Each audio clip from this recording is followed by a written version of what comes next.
Good evening, brethren. Good evening. Welcome to our weekly home group Bible study. And to our friends joining us through our online platform, we welcome you and we pray that God will continue to use this Bible study to grow more your faith. Praise God. What a blessing to end another week Amen. studying His words. Amen? Amen. Can you tell the person sitting next to you, I'm glad you choose to be here. I'm glad you choose to be here. Mean it like, say it like you mean it. I'm glad you choose to be here. I'm glad you Choose to be here. Praise God. So before we start, I want to ask a question. Have you ever felt overwhelmed lately? Like, it has been so busy, a lot of deadlines, a lot of things you have to do, a lot of work that needs to be done at home or at work. Yes. Amen? Have you ever felt that? And Yes. have you ever felt sometimes like you've just been through a trial and testing, then you're going to face another trial and testing? Have you also felt that? Amen. Have you ever felt like sometimes it's too big to handle all at once? Amen. I want to encourage you with what a man of God said in one of his books. He said, the closer you live for God, the smaller everything else appears. I'll repeat that again. The closer you live for God, the smaller everything else appears. So tonight, if you are on that situation, remind yourself that the closer we are to God, the smaller everything else appears. Amen? Tonight, let's focus our hearts and our minds, for I know God wants to empower us once again. Amen? If you're all ready and excited, can I invite everyone to stand? And let's open this Bible study with a prayer. Hallelujah, Father God. We praise you, Lord. We honor you, Lord God. Father, we thank you, Lord, for another week Yes, that Lord. just passed coming on. And Lord, we thank you that once again you have gathered us here in this place, Lord God, to be encouraged by your words. Amen. Father, we know that you are here with us, Lord, for you said it in your words, that when 2 or 3 are gathered in your name, you are here in our midst. Holy Spirit, seal this place with your spirit, O God. Amen. So good. We cancel any spirit that doesn't belong to you in this place, Lord Jesus. Father, we ask, Lord God, that your anointing will flow through your mouth this Amen. night. Father, anoint our hearts and our minds as well, Lord God, that we will receive the fullness of your words, O God. Yes. Father, we ask, Lord God, that whatever circumstances, Lord, whatever trials and testing that we are facing, Lord God, we surrender it unto you. And we claim, Lord God, that you are in control. Yes, God, tonight, search our hearts, O God. Search our hearts, Lord God. Search our intention, Panginoon. And Lord, we ask, Lord God, that the move of your Holy Spirit is upon this place, Lord Yes, God. Father, speak. Lord, speak. Your servants are listening, Lord. Amen. Father, we give you praise. We give you honor, Lord God. Be exalted in this place. This we ask and pray in Jesus' mighty name. Amen. Amen. Jesus. As we sing our worship song tonight, just want to read the book of Philippians chapter 2, verse 5 to 9. Let this mind be in you, which was also in Christ Jesus, who being in the form of God, did not consider it robbery to be equal with God, but made himself of no reputation, taking the form of a bondservant, and coming in the likeness of men. And being found in appearance as a man, he humbled himself, and became obedient to the point of death, even the death of the cross. Therefore, God also has highly exalted him, and given him the name which is above every name. Amen. As we sing this song, let's be reminded that Jesus Christ is the name above every name. Let us glorify him in this place. Hallelujah. Let's sing, Lord, I come.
is above every other name, and that is the name we worship. Truly, your name, O Jesus. Lord, there is power in your name, Father. Amen. There is healing in your name, Lord. Amen. Yes. There is salvation in your name, O Jesus. Hallelujah. No other name can save us, but only your name, O God. That's why, Father, as we hear your words tonight, Lord, humble us, Lord. Amen. Yes. Lord, give us a teachable spirit, a teachable heart. That, Lord, that every word that we will hear tonight, Lord God, will penetrate into the good soil, into the deepest part of our heart. Amen. Father, water it, Panginoon. Let it be fruitful, O God. That we will come out on this place, Lord God, renewed, O God. Amen. Thank you, Father. We magnify you, we glorify you. And this we ask and pray in Jesus' name. Amen. Thank you, Lord.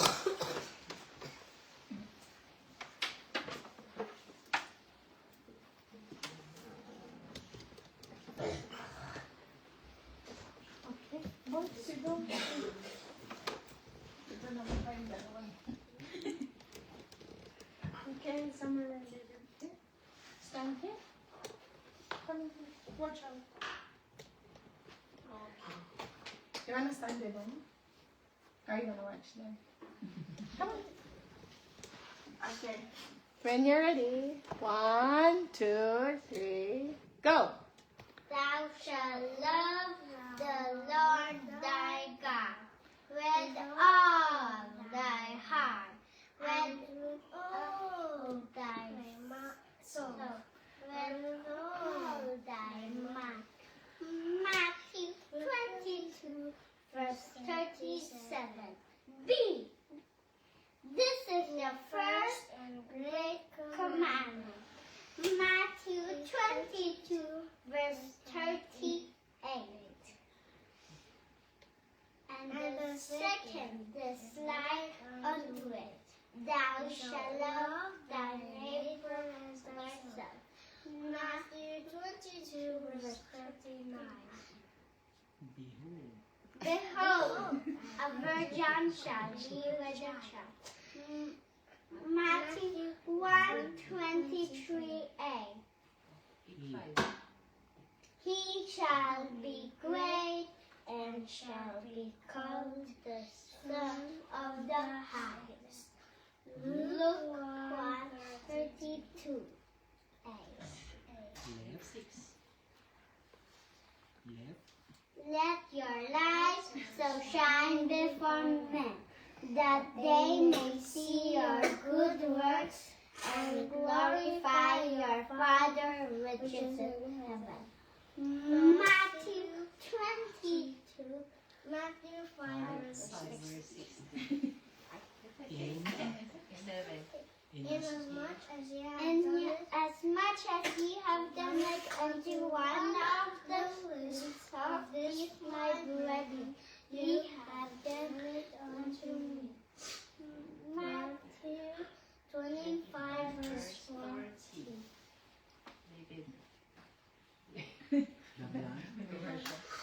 The blind receive their sight, and the lame walk, the lepers are cleansed, and the deaf hear. Matthew 11, verse 5a. The dead are raised up, and the poor have the gospel preached to them.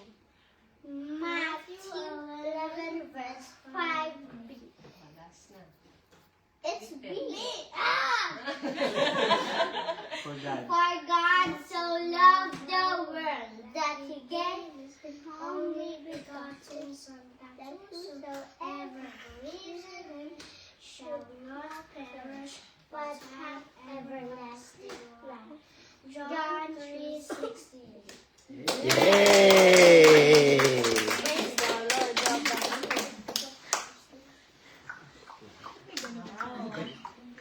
Thank you, Lord. Thank you, David and Samuel. Do you want a memory verse too? So, Before we start with the preaching of the word, is there anyone here who wants to testify the goodness of God in their lives? No one? Maybe next week? Alright, so let us now prepare our hearts and our minds for the word of God. Let's give God a mighty clap offering for the life of Brother. Amen. Praise God. Like we're going to amaze. Amen. Praise God. Good evening, everyone. Good evening. Kindly greet your seatmate and tell God bless you, my brother, my sister. God bless you, my brother, my sister. Amen. Amen. Praise be to God to see our young people, worshiping God, giving the worship, and at the same time giving their special number. Amen. Amen. So, and we also welcome the family of Daryl and Dara and Earl with JV here. So they're just across Neighbor. the road in Redoubt. Amen. Praise be to God. And it's a very good introduction that is Sister Sena, because truly in the life of a believer, you will still go through trials and testings and challenges, and maybe this is a very challenging week for you, and even to myself. But praise be to God for His grace and mercy that we know that in His presence there is fullness of joy. That's why Amen. it's better to remain in His presence than meditate or embrace the situation that we have. Amen. Because the Lord is faithful, and hopefully with the grace of God I can relate this topic to what our MC mentioned as well. Today we are going to look at the passage in 2 Peter chapter 1 and learn some practical truths to apply in our lives. It's very important that as we meditate the Word of God, that we gain knowledge about the Word of God, but we also learn practical truths that we can apply in our lives. So, for example, if we are going to trials and testings, what are some ways to do it? Sometimes you think about the ways of the world, but what's important for us believers, and we're all believers here, is what the Word of God can teach us. What words in the Bible we can apply when we are going through this situation in our life. And this second letter by Apostle Peter was written, towards the end of his life. So people say, scholars say that's around 65 and 68 AD. So AD, because we know that Apostle Peter still lived after Jesus Christ died. So it's around 65 to 68 AD. And Peter states that he will not, and this is a good thing about the disciples, specifically Apostle Peter, because we know how the Lord used him mightily during his time in the book of Acts. Peter states that he will not be careless or neglect to remind the recipients of this letter of some very important things, even though they were already established in the present truth. So, when Apostle Peter was talking during this time and he was writing it, he was talking to those believers, who are already strong in their faith, who are already established in the present truth, And sometimes we Christians, we may say that we are already established in the truth of the Word of God. But here, Apostle Peter is giving reminder, to the Christians during those times, And he says it's very important. These are very important things that they need to hear. And of course, the book, the Bible, even 2 Peter, and every part of the Bible, it's not only written for the people during those times, especially the epistles. So of course, we know the epistles of John and even the book of the New Testament, they spoke to the churches during those times. But this word will not only speak to the listeners or readers during those times. It will speak to you and me. Amen? Because that's what the Bible do. That's why we need to keep on hearing and hearing the Word of God. That is very important. And I know you will also agree with me that even now, when we study the Word of God, it's still speaking to us. And this is what Apostle Peter wants to achieve here in his writing. He says that, he mentions that he will make sure that there will always be a reminder of this message to them even after he passes away. Even if he already passed away, this message will continue to speak to you and myself. Amen. But this is a reminder that he is giving to the people during those times. And you know what I realized? So I'll just an introduction first, and then we will pray.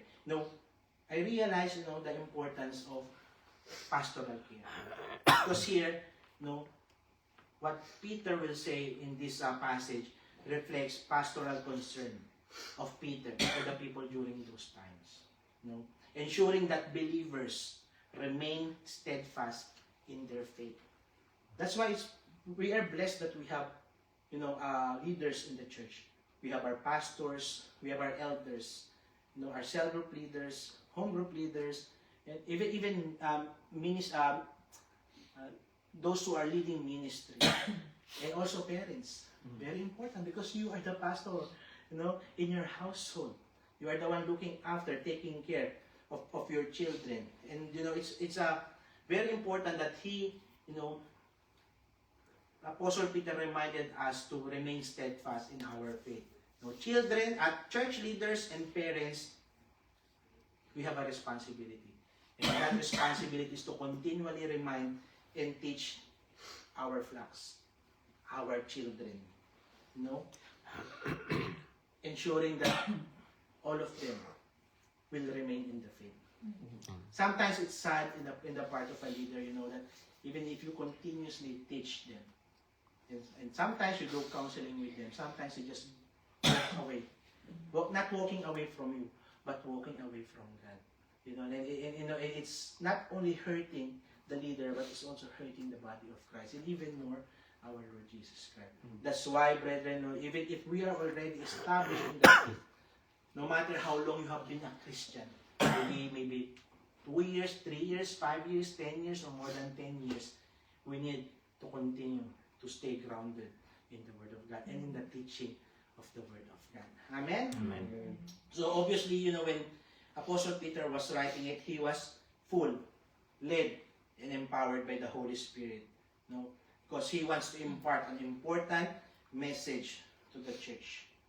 And I pray in Jesus' name that the Lord will also impart an important message to us tonight. Amen. I don't know if I can finish this. If not, we will have the second part of it. Amen. So let's bow down our heads and pray. Heavenly Father, we praise and we thank you for this night you have given us to learn more about the Word of God, your Word.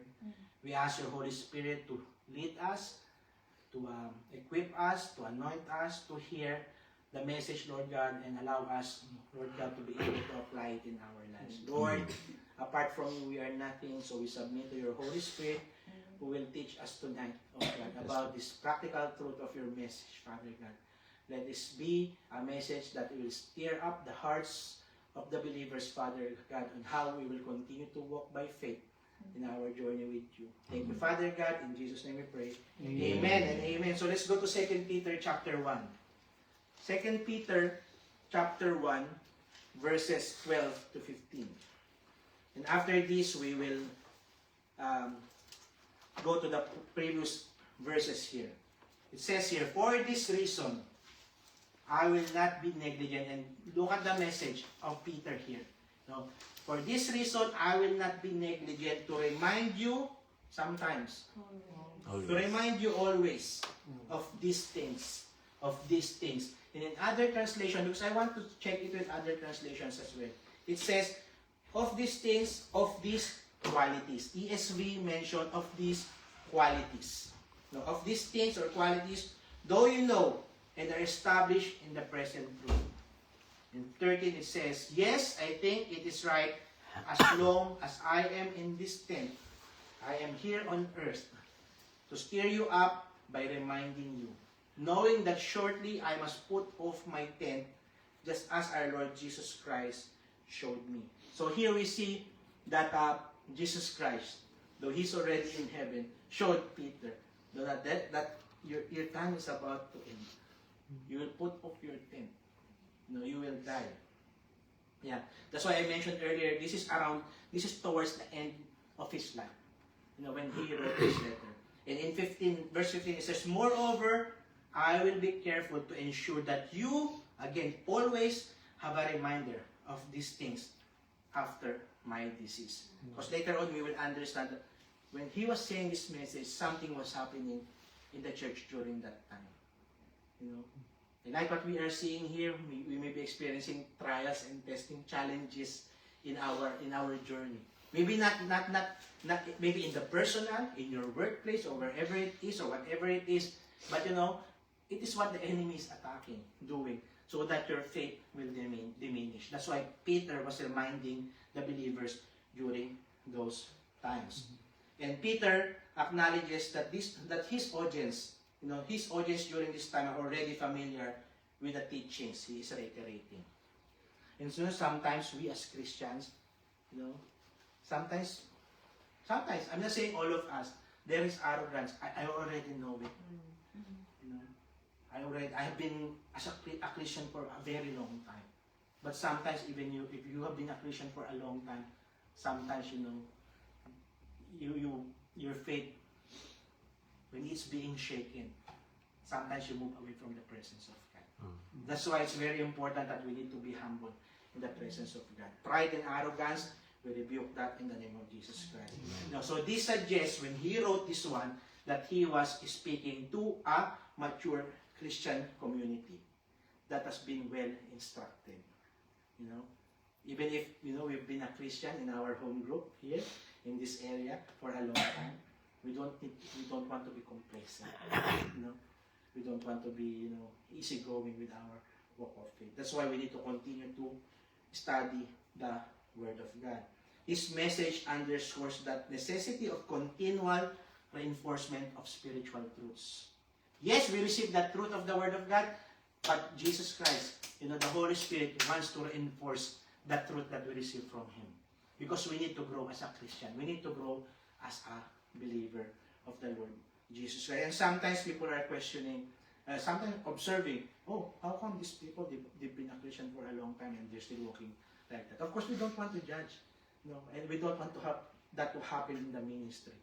That's why even if we have been a Christian for a long time, we need to continue to reinforce ourselves with the truth of the Word of God. Because sometimes, we become too, I will say it, my experience, too prideful. I know everything about this thing. But the truth is no. Because if I encounter a difficult trial and testing, and I don't continue to read the Word of God, how will I survive? That's why Peter is reminding the Christians during those times. Because during those times, false teachings was prevalent in those times. When you know the truth, but when you hear other truths, it may shake your faith. Amen? And sad reality is a lot of people, they move away from the faith because they learn maybe new teaching, new doctrine. And I've got one in my workplace. And I know some people as well, when they receive a new doctrine, new teaching, instead of following, or maybe not doctrine from the Word of God, sometimes, that's why it's very, for me, praise God for psychology, praise God for counseling. But if you focus on the theory, you're a Christian, but you focus more on these things, it may be dangerous for you. That's why I always pray to the Lord, help me, guide me according to your Word. Yes, I can apply the practical things of this secular work that I'm doing, but I want to be grounded in your Word. Amen. So we need to reinforce ourselves with the spiritual truths. And what the spiritual truth is the Word of God. Because human nature, we as human, we are prone to forgetfulness. Sometimes distraction. We are distracted to what is happening around us. Maybe, complacency. That we have been a Christian for a long time, but we become complacent in our walk with the Lord. So this aligns with the biblical principle found in Deuteronomy, and let's read this at the front. Deuteronomy chapter 6, verses 6 to 9. I still find it hard to say the word Deuteronomy. And I always remind Samuel about this. 6, verses 6 to 9. And these words, Ate Jana pala, and these words which I command you today shall be in your heart. That's why everything that you are learning from the Word of God, it shall be in your heart, not only in your mind. Because this mind can forget. But if it's in your heart, it's guarded. Especially if Jesus Christ lives in you. Amen? You shall teach them, and listen to this, you shall teach them diligently, the word diligently, and we will hear the word again later, to your children, and shall talk of them when you sit in your house and you walk by the way, when you lie down and when you rise up. You shall bind them as a sign on your hand, and they shall be as frontlets between your eyes. You shall write them on the doorpost of your house and on your gate. And what does this Bible? What is this saying? This Bible verse? It's like the Word of God should be with you and in you all the time, all the time. And we know the Word of God. It instructs us, it teaches us, it rebukes us. What for what? For righteousness' sake, that the man will be thoroughly equipped for every good work. For righteousness' sake. Amen? Because we need the Word of God. So that verse in Deuteronomy 6 is reminding all of us that we need to have the Word of God. Not sometimes, but all the time. Amen? Amen. And God's command, God's command, His Word, are to be constantly, not only to be with us, it should be constantly taught and remembered. That's why, it's very important that we are having prayer meeting, Bible study, fellowship, discipleship, Sunday service or worship service, because that's when we learn learn the Word of God. But of course, we also have our personal time, that the Holy Spirit will be the one to convict our heart, to speak to us, about the truth of the Word of God. But it's very important that we also attend the gathering of the saints. That's why we are blessed that we are seeing young people attending Bible studies, attending prayer meetings. That's very essential in our walk of faith. And that's what also Apostle Peter is reminding the believers during those times. Amen. So, now let's go to 2 Peter 1, verses 1 to 11. We heard the reminder or the encouragement, the exhortation of Apostle Peter here. That we should not be negligent. That I will not be negligent to remind you always of these things. Reminding us of that what we need to do with the Word of God. Now, we need to understand what are these reminders that Apostle Peter gave. Of course, we know that it is not only him, it is the Holy Spirit who reminded him. Amen? For 2 Peter chapter 1, verses 1 to 11. Simon Peter, a bondservant and apostle of Jesus Christ. You see here, he described himself, bondservant and Apostle. Bondservant, it means, it's like lowest of the low, lowest of the low in terms of being a servant. But he also mentioned himself as an apostle of Jesus Christ. So there is an authority. Yes, I am a servant of the Lord Jesus Christ, but I am also an apostle. Now, when he's saying this with the authority that does not just come from him. Authority that comes from the Lord Jesus Christ through the Holy Spirit. Amen?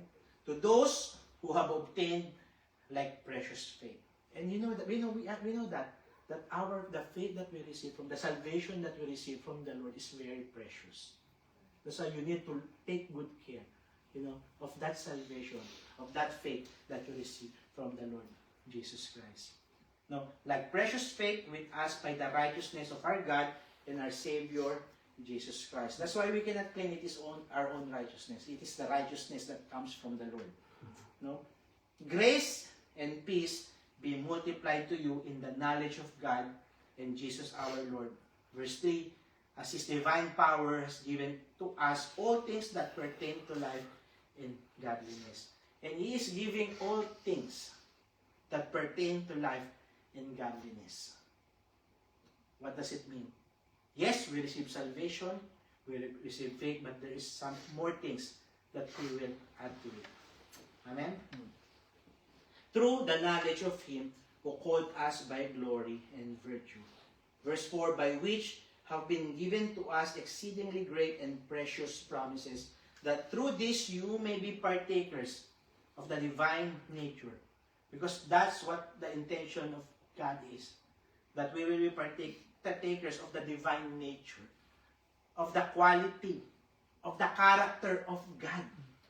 No?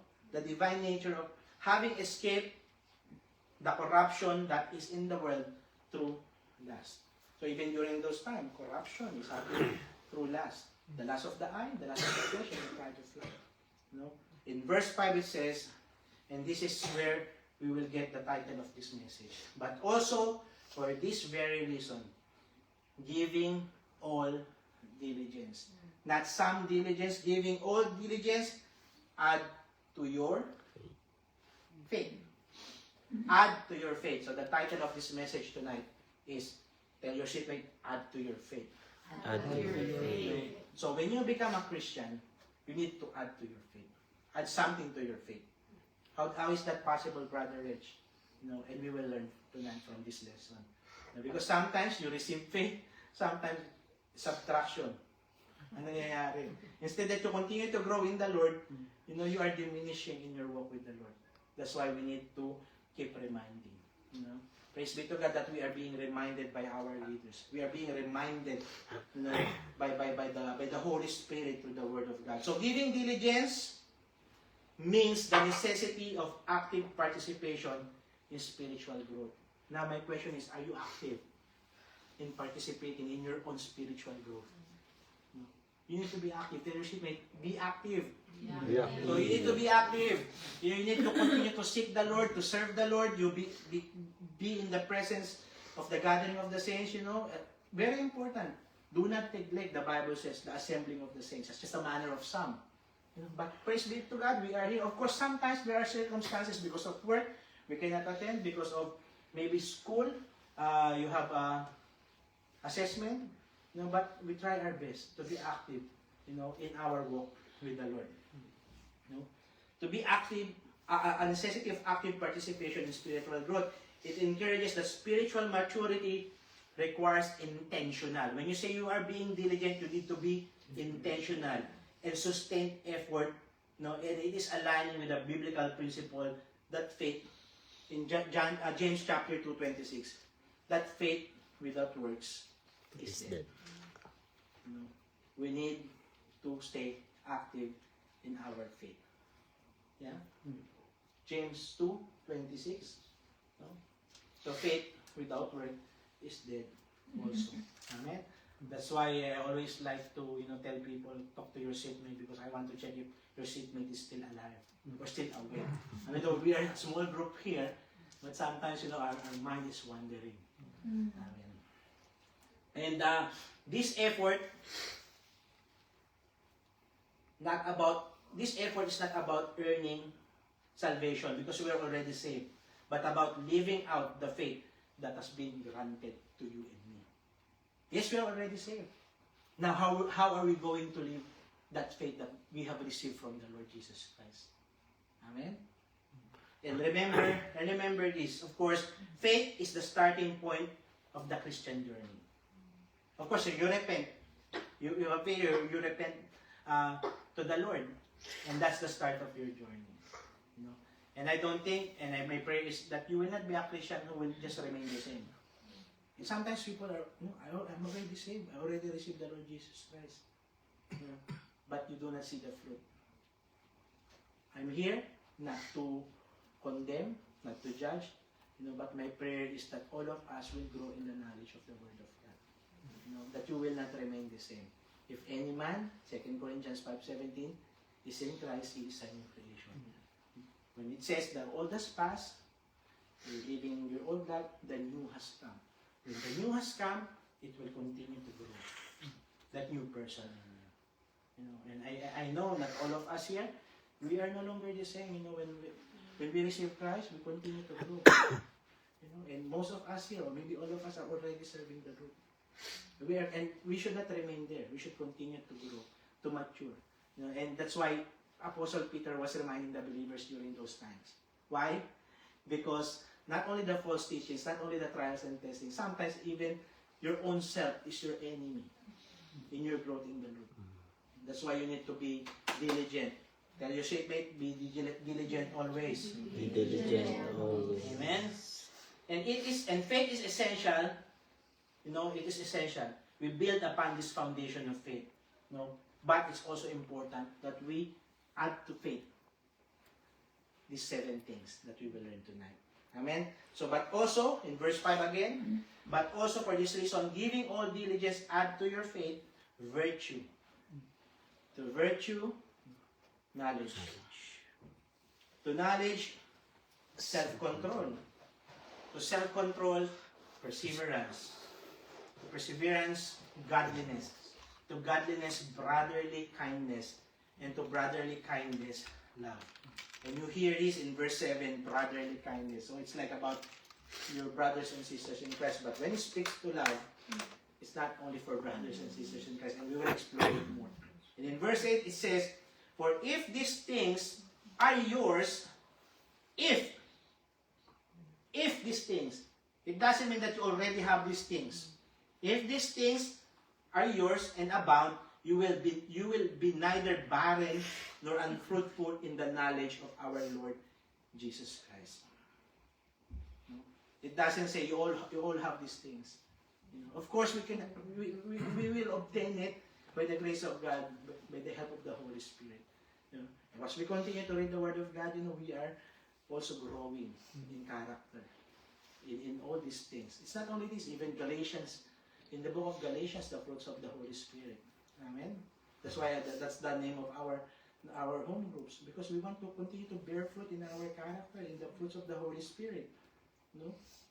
For he who lacks these things is short-sighted, even to blindness, and has forgotten that he was cleansed from his old sins. Therefore, brethren, look at this. In verse 5, it says, giving all diligence. Now, in the next verse, therefore, brethren, be even more diligent. Be even more diligent, you know, to make your call and election sure. You know, diligent always, and it says here in verse 9, in verse 10, be even more diligent. Of course, we cannot do it on our own. We need the power of the Holy Spirit. We need the guidance, and the Holy Spirit will lead us. You know? But be even more diligent to make your call and election sure. And that's what we want to achieve. Because we are not just talking about temporal things. We are talking about eternity. Are we sure? As your statement, are you sure? Kaya na bahala mag-withdraw. But in our walk with the Lord, you know, are we sure, you know, that we are walking according to His will and plan, according to His righteousness, mga kapatid? For if you do these things, what does He say? You will never stumble. In verse 11, for so an entrance will be supplied to you abundantly into the everlasting kingdom of our Lord and Savior, Jesus Christ. So here we see Peter describes what we have and who we have become in Christ. No? And exhorts all believers to diligently add to their faith. That's why it's very important for us to understand that our identity is in Christ. Not in what other people will say, or what the world will say, or what is your status in your workplace, in your school, wherever you are, or even how you perceive yourself. You know? And we know, because we know the character, we know Peter before the outpouring of the Holy Spirit in Acts chapter 2. 1 and 2, in the book of Acts. We know Peter, you know, Peter denied Jesus Christ 3 times. You know, walked on the water, and he stumbled. You know, and during that time that you know, he was the one who cut off the ear, according to scholars. You know, when Jesus was being arrested, and many times, you know, but even if Peter failed, the Lord used him mightily, because he knows for himself that, you know, even if the Lord was teaching him during that time, you know, he was shaken. His faith was shaken. You know, but when the Holy Spirit came, we saw how boldly he was preaching and how he is living his life. Though, of course, in the book of Acts, we know that he sat down and ate with the Gentiles, and he was rebuked sharply by Apostle Paul. But nevertheless, during that time, I believe he He repented to the Lord and he continued walking with the Lord. No? So this is Peter, who by faith walked on water when Jesus commanded him. Who by faith took the hand of the man who could not walk and lifted him up in Jesus' name. No? And who by faith prayed and raised to life Tabitha or Dorcas, who had been dead. And this is the same Peter who exhorts, who encourages all of us in verse 5.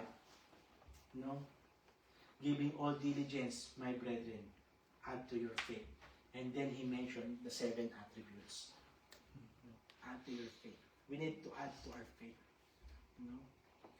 And we see it in our children, when they are learning. We're seeing them progressing. Before they cannot even read or write. Now they're reading, writing, and they keep on adding and adding.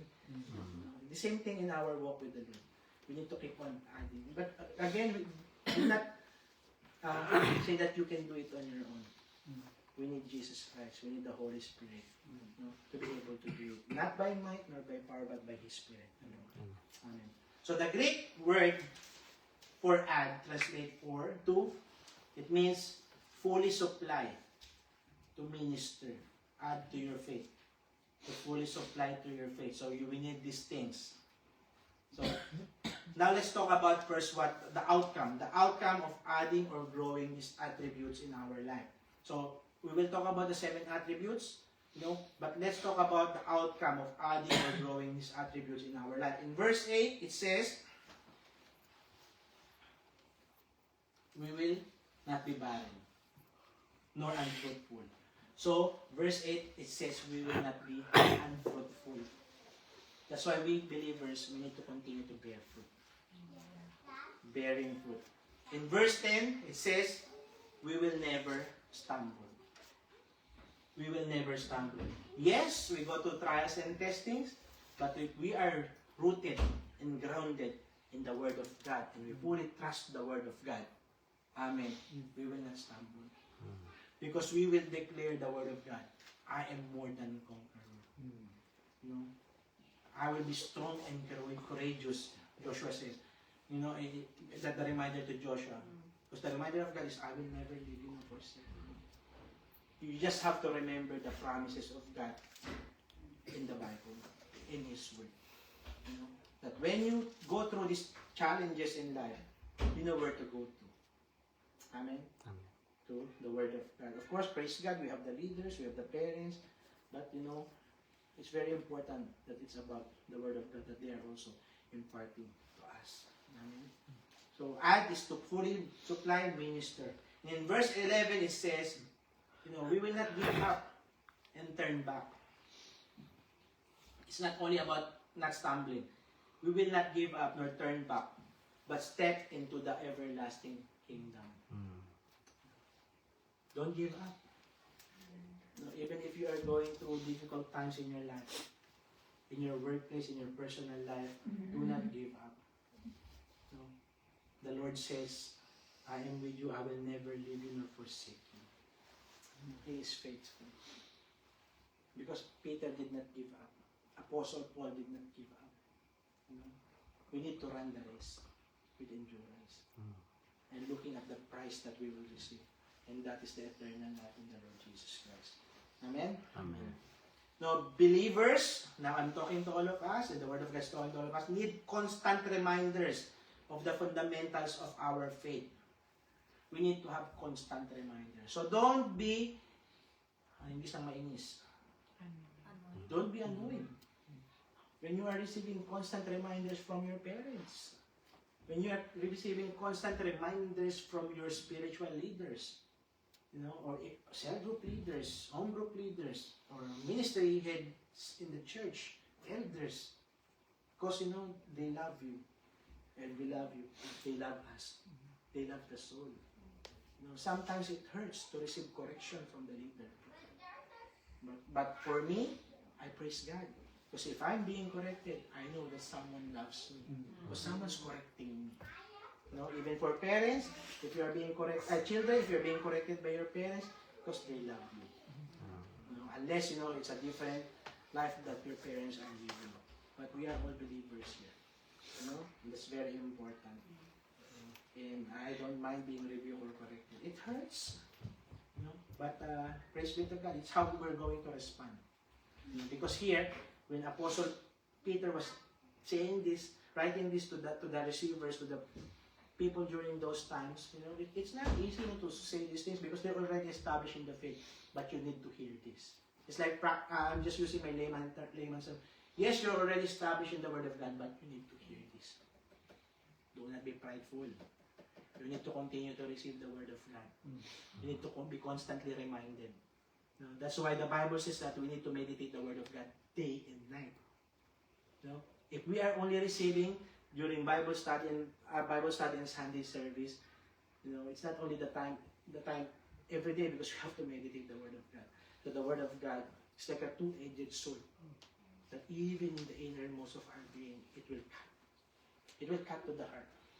And I pray that we will respond, you know, positively to receive this with all our hearts and learn to submit to the authority of God.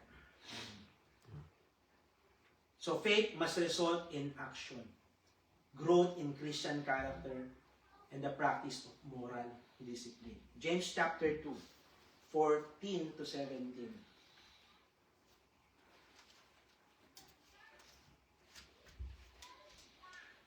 What does it profit, my brethren, if someone says he has faith but does not have works? Can faith save him? If a brother or sister is naked and destitute of daily food,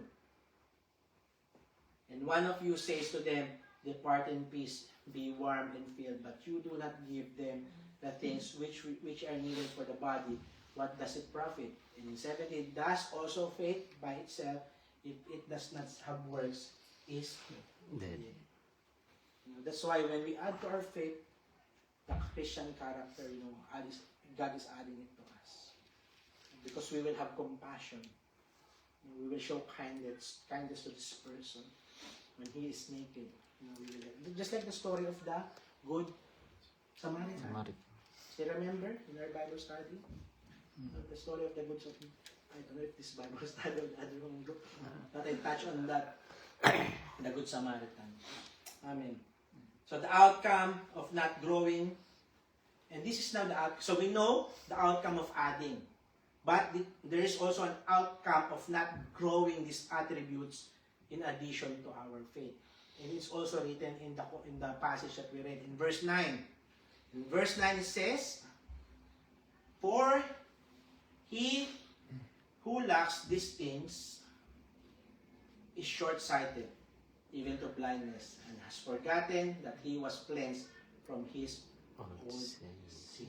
So what Apostle Peter is saying is, you are unable to see far ahead. That's why you are not receiving from the Lord. You know? And you are unable to understand and receive spiritual truth. That's why I always say, and Sister Kay can attest to this, I always remind brother or sister, I will not mention the name, always say, this is what the Spirit of God is telling me. But that person, I know, I'm not being too confident of myself, but I know that that person is not meditating the Word of God. How can you receive from the Lord if you're not even reading your Bible, you're not attending the fellowship, and you can discern it in your spirit? That's why let's be mindful that we know, just like the people during those times, that they are already deep in the Word of God. But even more, if you are not meditating the Word of God, what can you receive from the Lord? That's why the encouragement of God to us is continue to study my Word, continue to meditate my Word. That is very essential in our walk of faith. Amen? That is very important. Unable to see far ahead, unable to understand and receive spiritual truth, forgetting our position in Christ and even falling back to our old life. And that's what we call backsliding. You know, because it can happen. That's why it's very important that we will be established in the Word of God. That's why Apostle Peter reminded the believers during those times. Now let's look at the 7 attributes in 2 Peter chapter 1 verses 5 to 7. says, the first, let's read, but as also for this very reason, giving all diligence, add to your faith, virtue. Number 1, virtue. To virtue, number 2, knowledge. To knowledge, self-control. To self-control, perseverance. To perseverance, godliness. To godliness, brotherly love, brotherly kindness. And to brotherly kindness, love. 7. You know? And maybe next Bible study, I will ask someone to recite the 7, just like these 2 boys doing the Bible verse, 10 Bible verse. You know, praise God, they're done in their term right now. They're moving to term 4. Amen. So, but we need to remember these words. So, character, number 1, character. It says virtue here, but it says character in other translation. Number 2, knowledge. Spiritual understanding, renewed mind. And I think I heard the word renewed mind earlier. If I'm not mistaken. Maybe somewhere else. Renewed mind. Number 3, self-control is discipline. Self-control is called temperance. Number 4, endurance. It says here perseverance, patience. Number 5, godliness. Purity, reverence. Number 6, kindness. Fellowship, warm friendliness with your brothers and sisters in Christ. Number 7, love.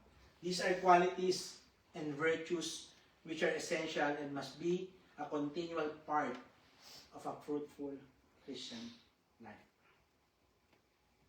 These things, not only these things, of course, we know the 9 fruits of the Holy Spirit and other things mentioned in the Bible. But if you think about it, these are good qualities, are characters that we need to have. Mga kapatid, you know? And these are essential and must be part of our continual walk with the Lord. Amen? Let's go to number 1. Character. Character. In the secular, there is character reference. Where do we usually get character reference? Sister Wen? After the interview. After the interview. So, job. Yeah. Where else? Rental. Rental. O, nakakasista rin sa akin yan. You will be, reference, character reference. Where else? School. Good moral in the Philippines, good moral character. They will do that. If you will move from one school to another, they will get character reference, good moral character. Where else?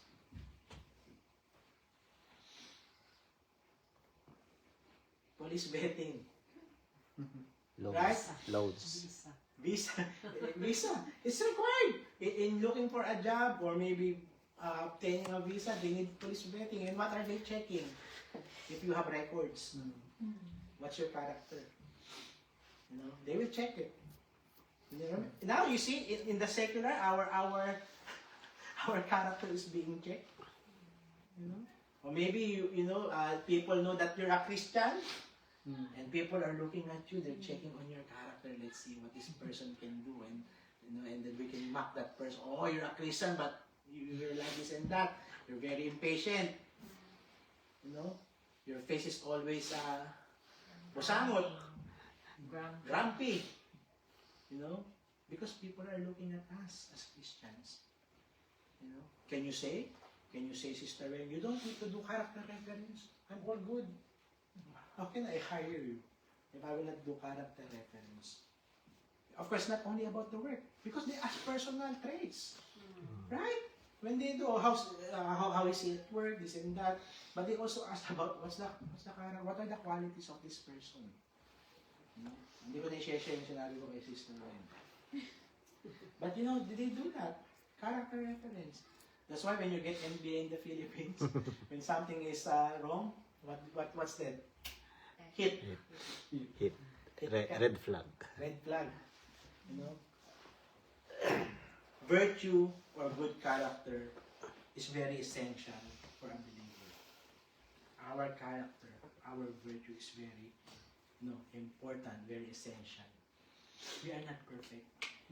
Maybe we see the weaknesses of our brothers and sisters, but that is not an open door for us to ridicule that person, to judge that person. What we need to do is to pray. And that all of us will develop this godly character, this virtue. The Greek word used for virtue is arete. A-R-E-T-E. It means intrinsic good value, moral excellence. And when I search, the synonyms in the Bible of this word virtue, it also says moral excellence. A quality that reflects not your character, but the character of God. Because that's what we want to be. Not the character of man, but the character of God. To Apostle Paul says, imitate me as I imitate Christ. But what it's saying is, because I'm the one living here, and I'm living the life of the Lord Jesus. And that is not very boastful. But he's setting an example as I imitate Christ. You know? This aligns with the call to be holy. In 1 Peter chapter 1, verse 16, the Bible says, be holy, for I am holy. That's what the Bible said. You know, in 1 Peter. And it's again Apostle Peter saying this. Be holy, for I am holy. Of course, we know Jesus Christ is the one speaking to all of us. Be holy, for I am holy. When I was still an unbeliever, how I mock Christians, born again, oh, banal, holy, this and that. But you know what I understand is we can achieve holiness. You know, we can be holy. And I don't mind if people will say you're so holy. But of course, not the holier than. What's that character I will mention later? When I move to other no? In 1 Peter chapter 2 verse 9, we have been encouraged, chosen to put on or to display, proclaim in and through our lives the arete of God. You know, the moral excellence, the quality of God. Because we have been chosen. You know, so we have been called and chosen to display Christ-likeness, and this is what we call Christ-likeness in our lives. But you are a chosen generation, a royal priesthood, a holy nation, his own special people, that you may proclaim the praises of Him who called you out of darkness into His marvelous light. It's possible. He took us out from darkness into His marvelous light. When you are in the marvelous light, you know, and that is the character, the nature of God that He wants us. Of course, we cannot be God like God, but the character, the qualities of God, the divine of nature of God, as was mentioned. No, we can have those things if we continue to, you know, be submitted to the word of God. Listen to this. Character is not who others think we are. Character is not who others think we are. Because sometimes we try to find our identity from others, our identity, or how people will see us. You know, when it says character is not who others think we are, that is reputation. What is your reputation when people see you? Character is also not who we think we are.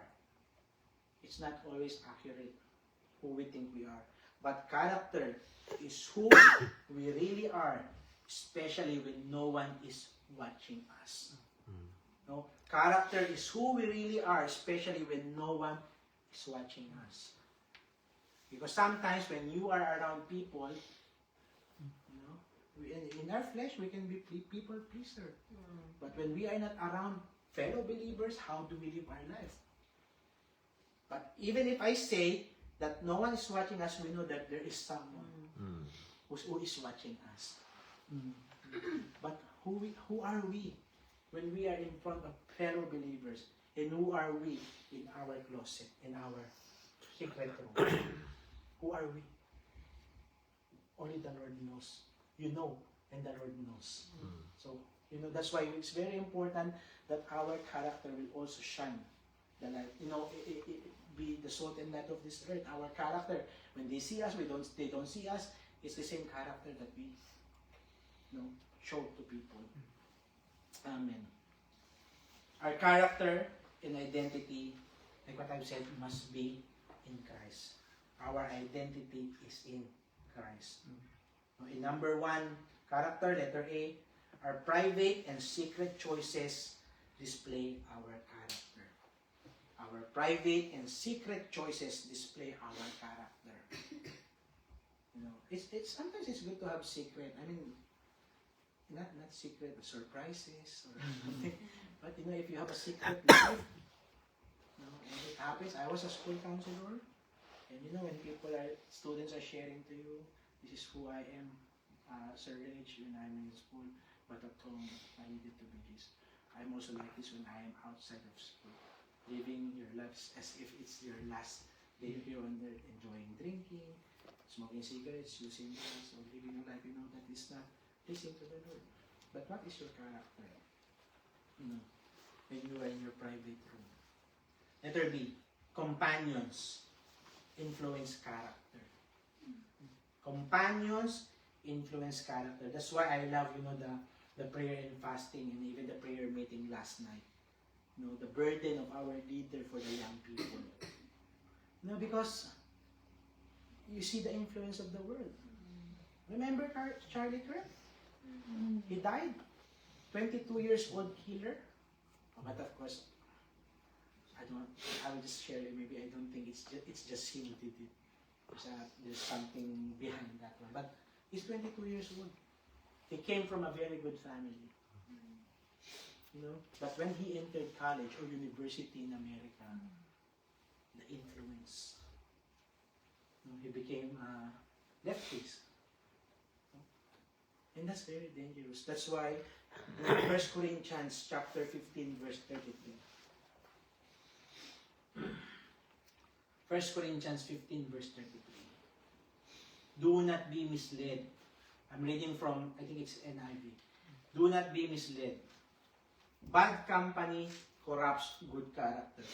This is NKJV. Of course, we are all Christians. So sometimes, one thing I learned when I'm teaching. Of course, the Word of God will speak.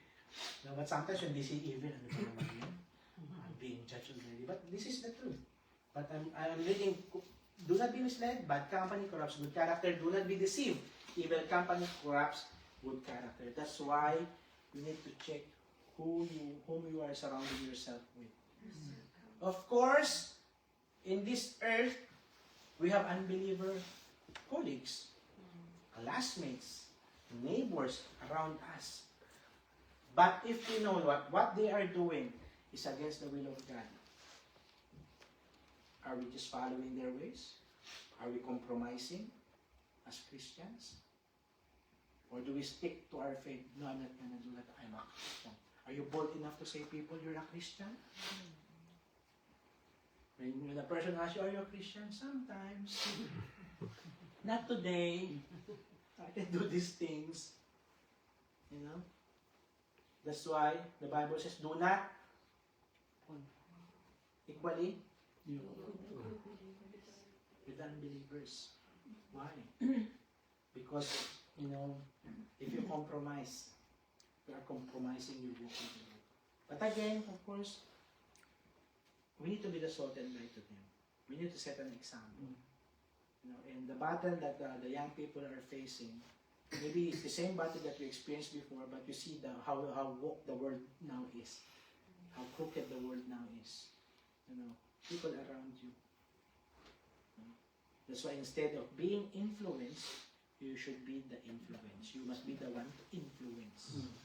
But sad to say, in reality, especially when people go to university, and that's why I said earlier, it will change your ideology. You will meet different people. So I praise God for that testimony of Acacia on Sunday, last Sunday. That even in her school, there are Bible study group. I think you also have in Manila. I think I heard someone as well. But in her school, there's a Bible study group among students. I just told her, let's be mindful. Read your Bible. Pray every day so you grow. But anyway, you need to be mindful as well.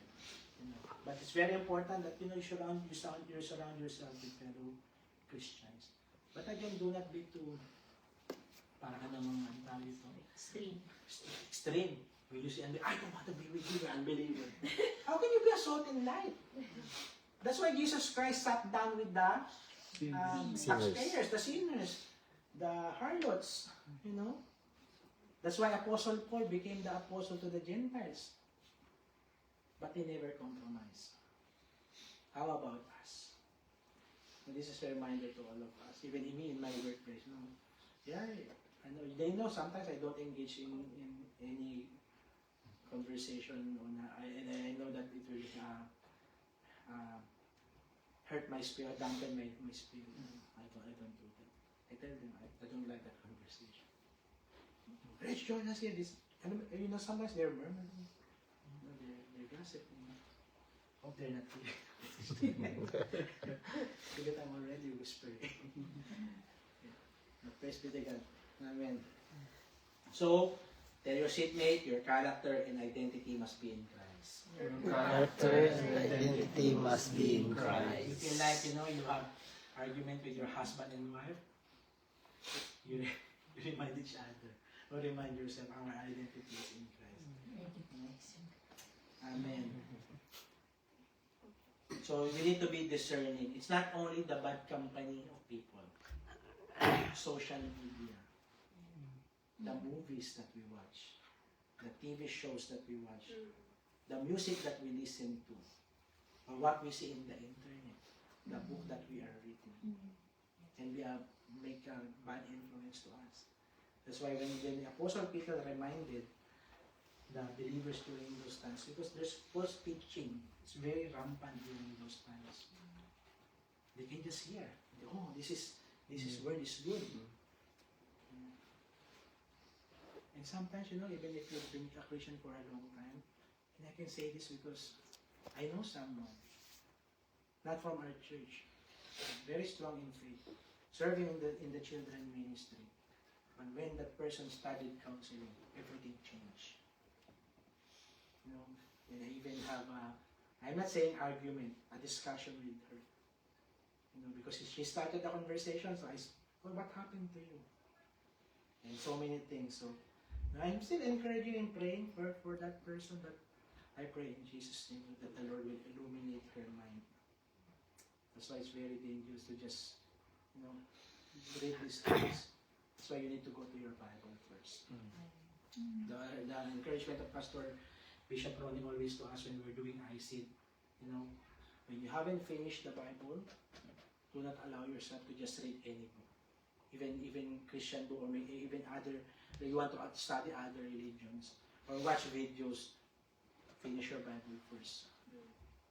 Be strong in the Word of God. And from there, you know, you want to learn this religion, for example, a certain religion, because when you encounter that person of that religion, you know how to defend the faith.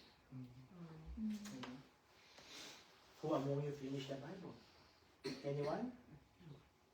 How many times?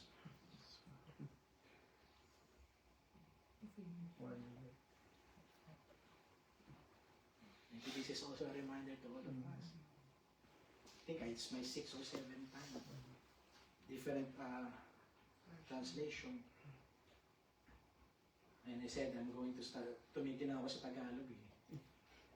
And I want to study King James Version. But I'm not boasting about it, but it's very important, essential in our walk with God. So make it an aim, you know, that you are able to finish the whole Bible. And if you finish, don't say, I'm already done. It's finished. Okay. Huh? Because when I was still an unbeliever, that's when I finished the Bible. Now, when Sister Kay was in New Zealand, here in New Zealand that time, because I was so afraid, you know, to lose her. You know, but the Lord spoke to my heart, started reading. She came back and said, I'll try to start coming with you at church. But the Lord spoke to my heart, and then from NLT, I bought another Bible, Amplified Version, started reading Amplified Version, you know, NIV, New King James Version several times, started King James, Tagalog, you know, not because, you know, I want to build numbers, but I want to be established in the Word of God. That's why it's also when you are studying the Word of God, do not just pick verses. Try to study the whole context of the Bible. Amen?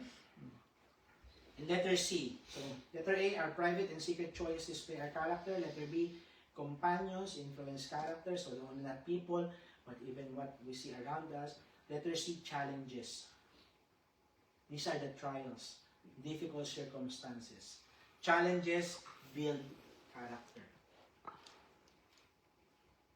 That's why working in a secular as a counselor, when they are challenged with their addiction, when they learn to continue to,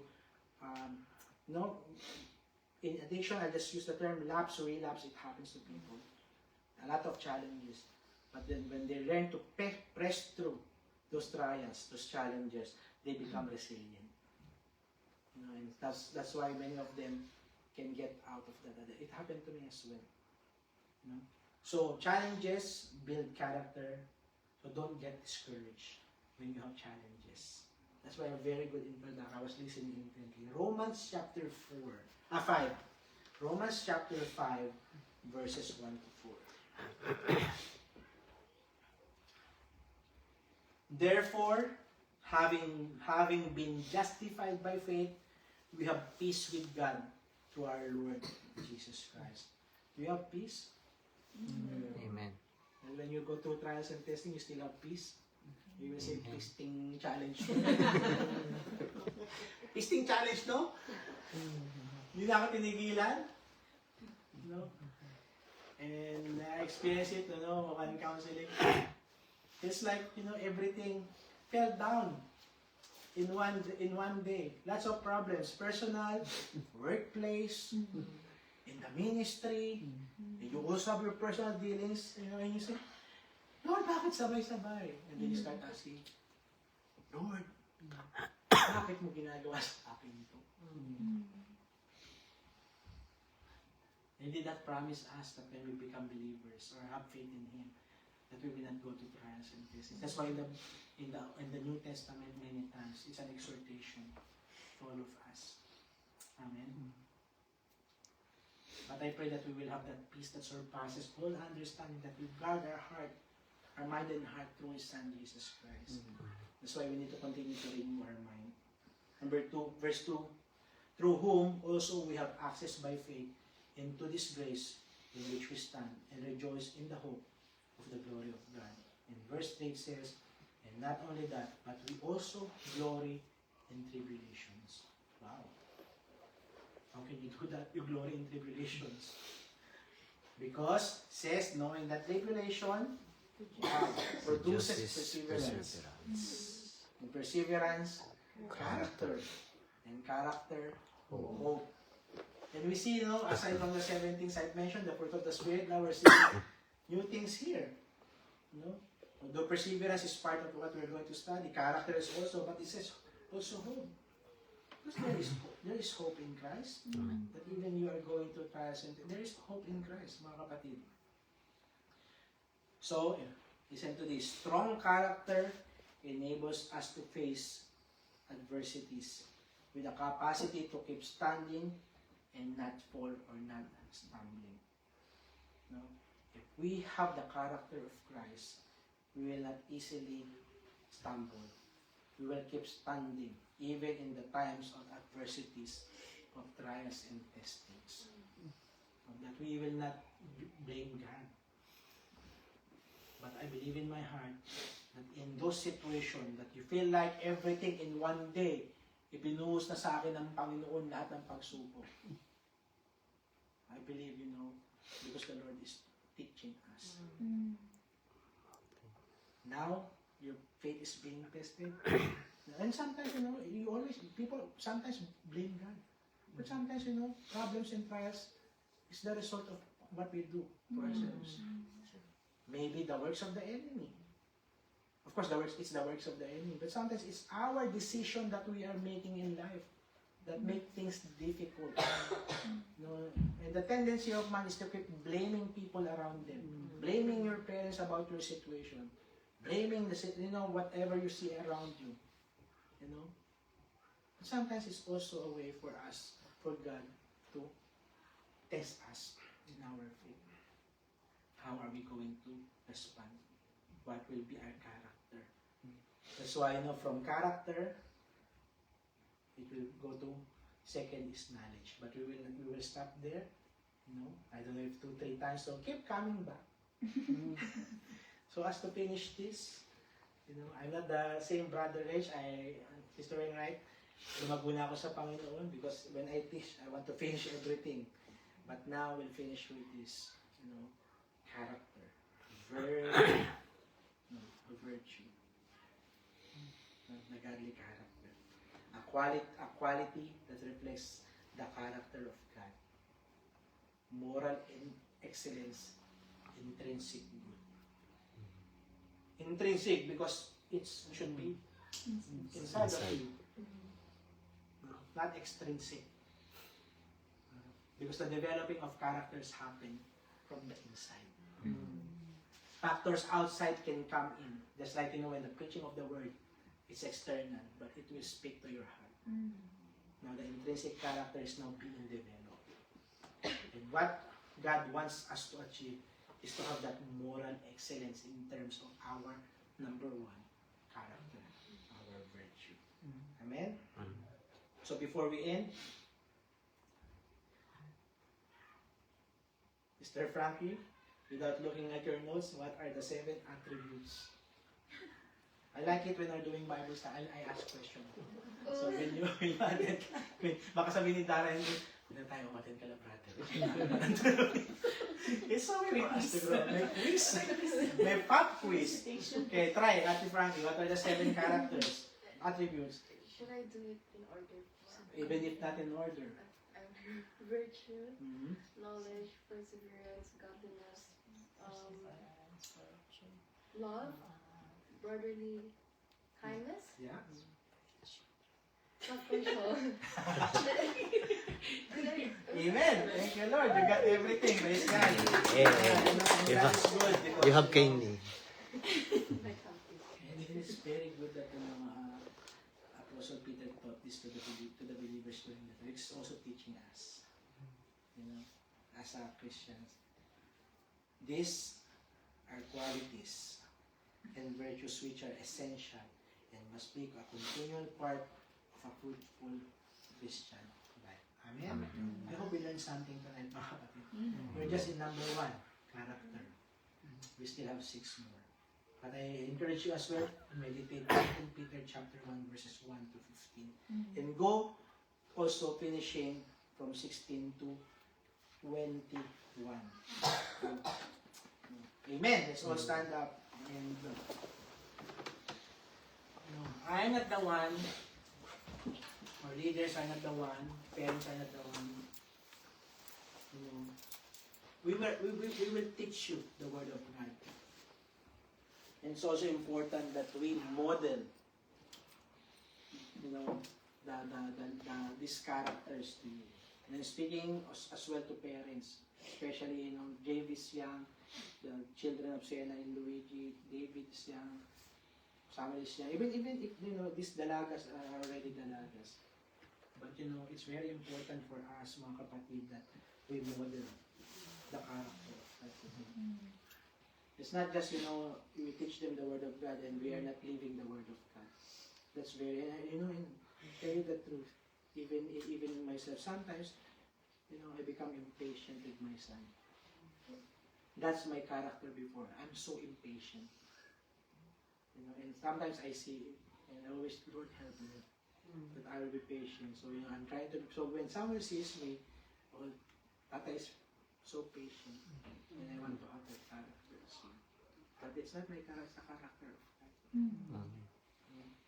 That's why I just, I check into myself, reflecting what to do. So I'm being patient with him. Alam naman natin yung mga magulang. Kumain ng breakfast, 1 oras.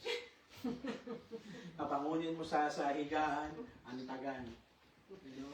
So we need to be patient, especially as we are modeling to them. Amen. But of course, we only get that modeling from the Word of God. Amen. That's why we need to be strong in the Word of God. If Apostle Peter was speaking to those who are already excelling in the Word of God, why is he reminding them? It's because they need to continue to learn. The same thing with us, mga kapatid. Amen? Amen. So next week, I don't know, next week or next week, we will continue, with this topic. And by the grace of God, the Lord will mold our character, our attributes, to be godly. Amen. Heavenly Father, we praise and we thank you for this night. Yes, Lord. You have given to us, Panginoon. Lord, just like the encouragement of Apostle Peter to the believers, oh God, during those times. The same thing, the same encouragement and reminder that you are giving to us, Panginoon, that we should not be forgetful, we should not be complacent, Panginoon. We should not be arrogant or prideful of our walk with you, oh God. Yes. That we will continue to seek your word, the truth of the word of God. And Lord God, listening to our leaders, Father God, as they continue to teach us your word, Panginoon. That even if, Lord God, it will, cut to our hearts, we will learn to humble ourselves before you and be corrected by you, Lord God. And that you will continue to develop our character, oh God, our attributes. Hallelujah. That is pleasing unto you, and that is according to the very nature of our Lord Jesus Christ. Thank you, Father God, for your grace upon us, even if sometimes we fall short of your glory. Oh God, we thank you, Father God, that your grace is sufficient to us. Thank you, Father God, for the life of everyone. Help us, oh God, Panginoon, to continue to live our life according to your word, Father God, that we will continue to walk by faith and not by sight, Father God. Equip us with your word, Lord, empower us and allow us to be led by your Holy Spirit, Father God. Hallelujah, as we journey in this journey of faith, Father. And Lord, I pray that even our life will be a testimony to many, that even our life will be a salt and light to many people, oh God, that when they see us, they will see Christ in us and they will be encouraged that they will also walk with you, Panginoon. Salamat, Lord God, for this night that you have given us. Thank you for the Esperida family, the Ayoto, Iharo family, oh God, the family of Earl, Panginoon, and Dara, even my family, Sister Princess, and if I will remember Corey as well, Lord, and even Karistan, oh God, and her family. Salamat, Panginoon, for this night that you have given us. Continue to bless your holy name. Prepare us this Sunday, Lord God, as we desire, Lord God, for the outpouring of the Holy Spirit. Yes, we pray in Jesus' name. Amen. I want to pray for Ina, Frankie, Jana, Cory's not here. These are the people who will go to the wipe up camp. And it's good for us to remember them in our prayers. That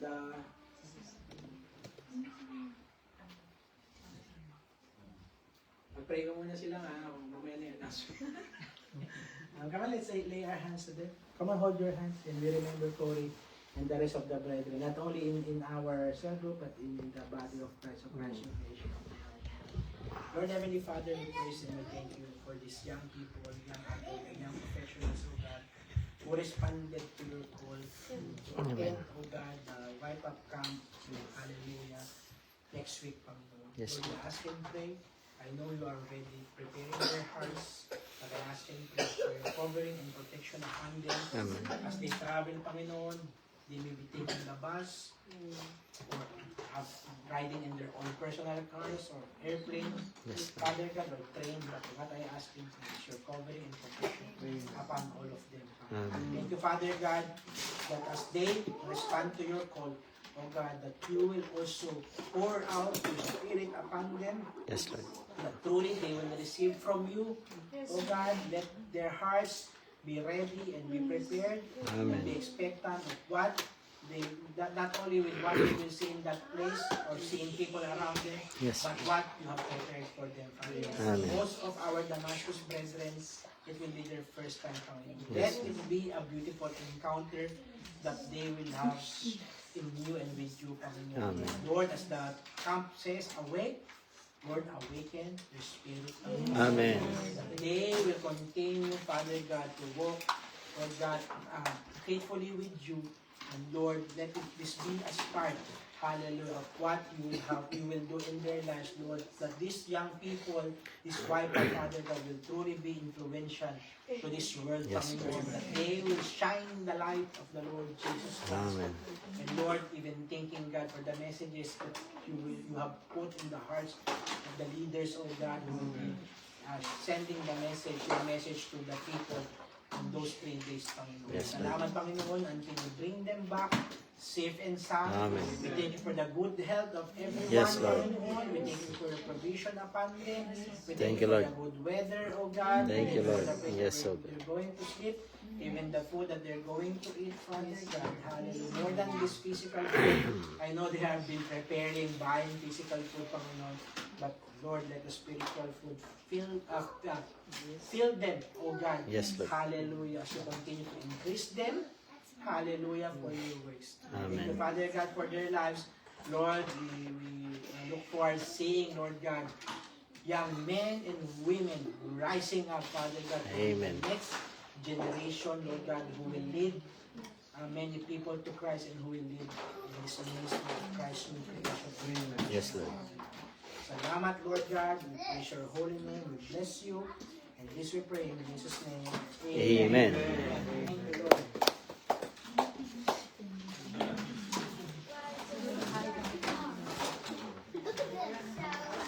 Information is sent out from group chat.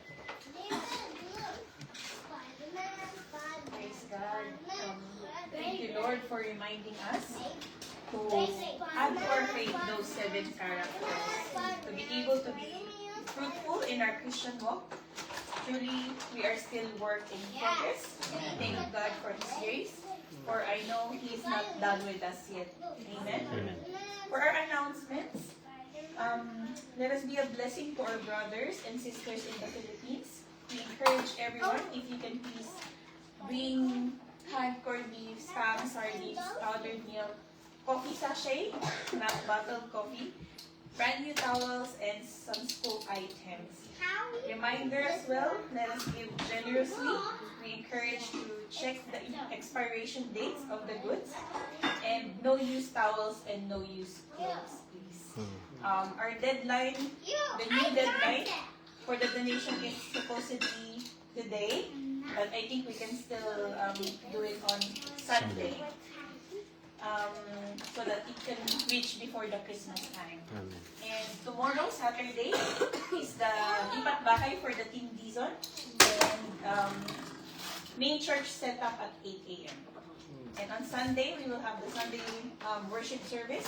We have 2 sessions, the 10 a.m. and the 2:30 p.m. So, in line with that, let us also support our youth for the coming camp. Please buy a barbecue meat on Sunday as their fundraising. And for our friends who joined us online, thank you for joining us and see you again next week. Same time, same channel. Amen. God bless you all. Amen. Amen.